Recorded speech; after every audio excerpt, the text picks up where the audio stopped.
बेटा ऐसा होना चाहिए। बेटा कह रहा है हमरा करिए भी हम चुप रहोगे,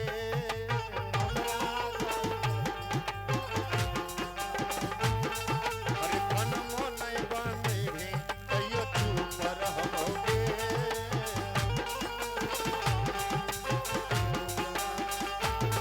अरे मम्मी के जब करिए भी तोरा पूछ लेबोगे, धरी के ललवा पूछ देबोगे।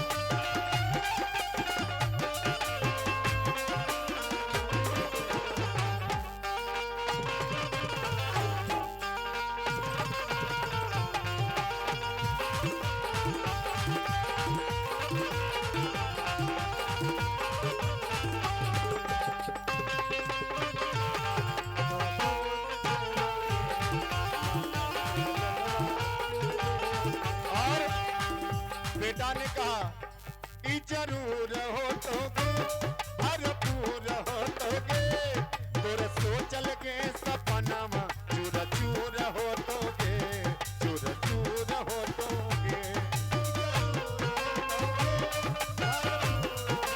क्या बात है?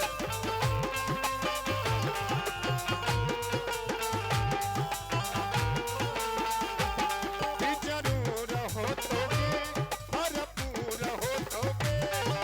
सोचल के सपना चूर चूर हो तोगे, मन चूर हो तोगे।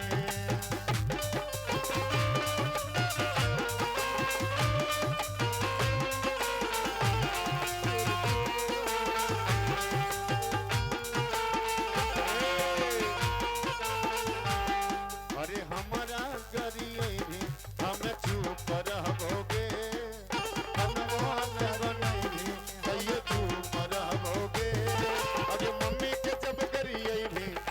पूछ लेबोगे, धरी के ललवा पूछ देबोगे। ये मम्मी के जब करिए भी तोरा पूछ लेबोगे, धरी के ललवा पूछ देबोगे। ये मम्मी के जब करिए भी तोरा पूछ लेबोगे, धरी के ललवा पूछ देबोगे। ये जब करिए भी तोरा पूछ लेबोगे, धरी के ललवा।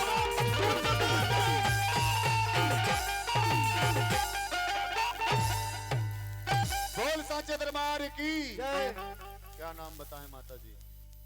तो